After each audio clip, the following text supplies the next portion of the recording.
Okay, let's talk about Torbjorn. Torbjorn is a heavy defense hero that relies on his turret to do consistent damage to the enemy team and protect the backline for your team. And with his trusty shotgun pistol, he is able to hold down any line. Yes, hello? Got some news for you. What is I it? just got a call from Blizzard, and they were like, "Yo, dog!" They didn't talk like that. They said there's a nerf or some shit on some guy named Torbjorn. What? Wait, what? Let me see this.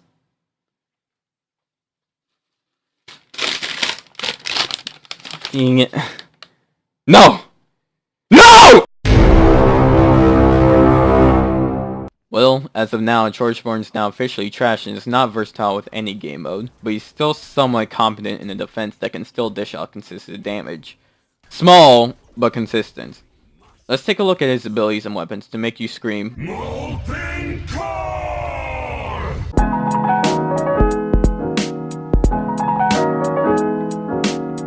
Torbjorn's primary weapon, the Rivet Gun, is a normal pistol with a range fall-off, but his secondary option fires a barrage of pellets that heavily damage targets in the short range, kinda like a shotgun. Torbjorn's secondary weapon, the Forge Hammer, not only damages enemies? Like, it does make sense, but... no, whatever. But it also repairs and builds up your turret to the next level. Which brings me to his abilities. Torbjorn's first ability deploys the turret after a 2-second wait time and starts at level 1. Now this turret has 3 levels it can go to. At level 1, it has 150 health and has a DPS or damage per second of 20. At level 2, the turret has 300 health and has a DPS of 40. At level 3, the turret gains an extra rocket launcher, has 800 health, and has a DPS of 90. To get to level 2, you have to hit your Forge Hammer onto the turret 5 times. Keep in mind though that you have to have the turret at full health before it can be upgraded. To get to level 3, you have to have your turret at level 2 and your ultimate ready. His second ability, Armor Pack, gives 75 armor to anyone that picks it up. The Armor Pack itself requires 50 scrap metal to use. This comes with this passive that whenever a unit dies, scrap metal drops from their feebleish corpse and Torbjorn is able to pick it up and gain 25 scrap per drop. Finally, Torbjorn's ultimate, Molten Core, gives 300 extra armor and a 50% fire rate increase to Torbjorn, as well as it gives his turret level 3. But as I said before, this can only happen if the turret is at level 2. But now that we've gone over the hero, let's learn the do's and don'ts when it comes to Torbjorn.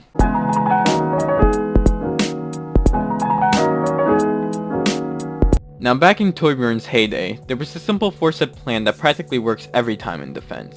Step 1. Pick Torbjorn. Step 2. Place your turret. Step 3. Select your favorite Pornhub titles to jack off to. Another name for this would be, Think About Mary Ann. Now this was an important step because with extensive research, people proved that the harder and faster you go, the more DPS your turret gets. Along with this research, people also believe that it would be even better to switch to gay porn. This is because it perfectly demonstrates how to fuck people in the ass. Step 4. Win. And it was that simple. And they both got murdered. Fucking, I want to see that play like game. Fuck! Aaron, I hate you! Suck my big, fat arm. Good job, man. Nah, freaking Aaron was holding off the fucking flanking Roadhog. I was like, how is that Roadhog getting over? Oh my god! Oh my god. You got so lucky right there, holy shit. God. Oh my god. Fuck you, Josh is getting it. But since the update, you now have to do things. Yes, I know, it sucks. Curse Blizzard for not letting us have organs while playing Overwatch. Now there are some important things to keep in mind when playing him. Positioning. Placing your turret is cool and all, but you know what's even better?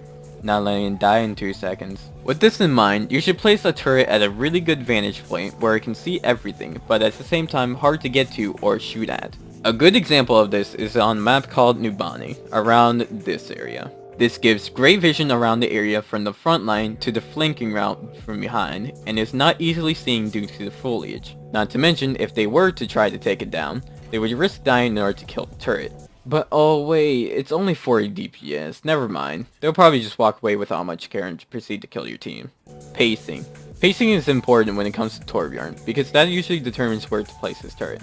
You have to be in the right spot at the right time in order to have a turret up at level 2. You don't want it too close to the battlefield, otherwise the turret will get destroyed quickly. And you also don't want it too far away, otherwise it will be only useless. Amount and distractions. Unlike in the previous patch, the turret has no real kill potential on its own. That's why you need to have constant distractions in order for it to do consistent damage uncontested. Now you might be asking, but MJ1427, what does it mean by distractions? What are they? Oh, I don't know, viewer. Maybe the 5 other people on your team that's supposed to fight the 6 other people on the enemy team?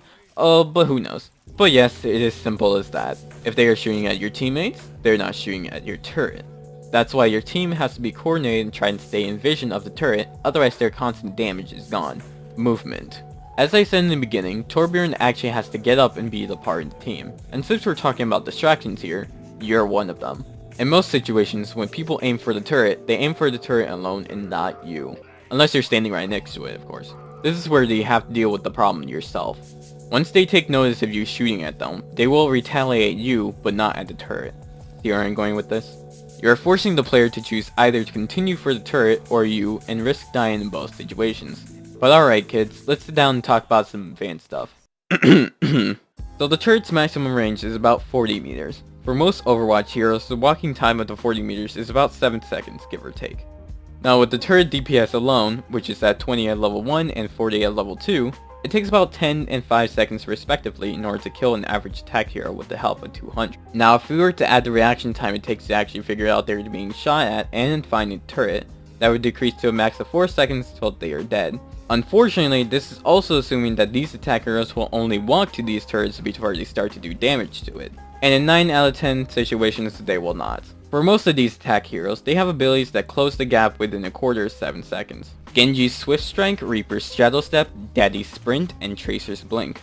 McCree and Pharah can also outrange it with no problem. Also in these 9 out of 10 situations, you won't have the luxury to get the maximum range for your turret without getting punished for going over that range from a Widowmaker or a Pharah. So back into the movement section, it is important to know exactly how to approach them when they are attacking. Either wait for them to come to you or bring the fight to them. Aha! It is I, Master of Genji, and I can withstand anything that comes my way. You know what? You're right, Genji. I really can't stop you when you attack me. Especially since I've been nerfed and you did... Oh, wait a minute. You fucking piece of shit! I swear to God, if I ever see you, I am going to fucking rip your head off and feed it to my fucking children, you fucking inbred piece of trash! You fucking suck big-ass dick, and you fucking adopted autistic slut! Kill your fucking self! Jesus Christ, calm down. At least you're not as unplayable unlike Torbjorn. Yes, you're not as mobile, yes you can't burst, and yes you can't all as long, but at least you have big damage at times. And you know what? You should honestly feel bad because you always overreact to stuff like this. Since you are a ninja, learn to shut up for once. Wow, Aaron, I never realized what an impact it made to you. You know what? You're right. I do need to clean up my act. It's just that whenever I'm playing Genji, I always try to be the very best, like no one ever was. But instead, I become toxic and treat my friends like shit. Maybe it's time to actually play a different hero. Well, that's good. I'm glad that you actually tried to change yourself. I'm sorry I couldn't keep a straight face. You really think that I would switch out for Genji? You must be really fucking retarded if so. I'm Genji, of course. I'm like the Z of Overwatch. You fucking penta stealer.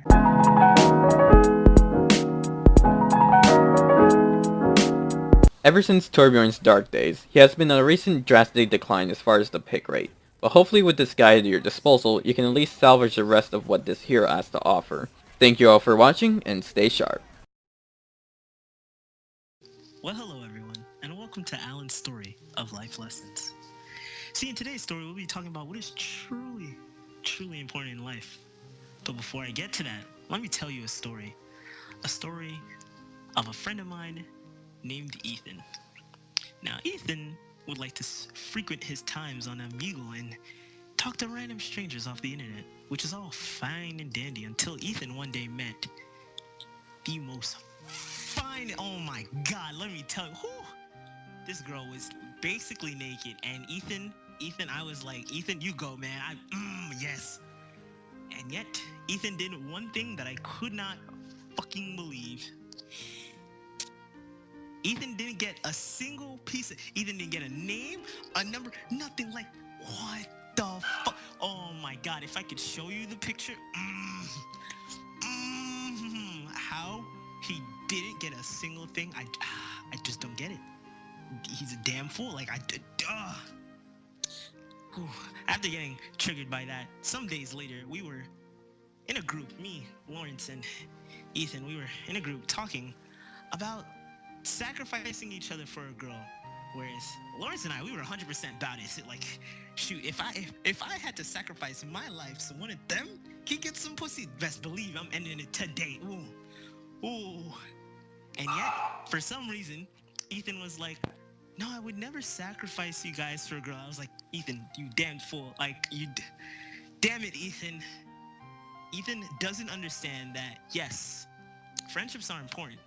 Friendships are forever. But pussy is eternal. So really, pussy beats friendships. Like, I don't understand, Ethan. Or whatever.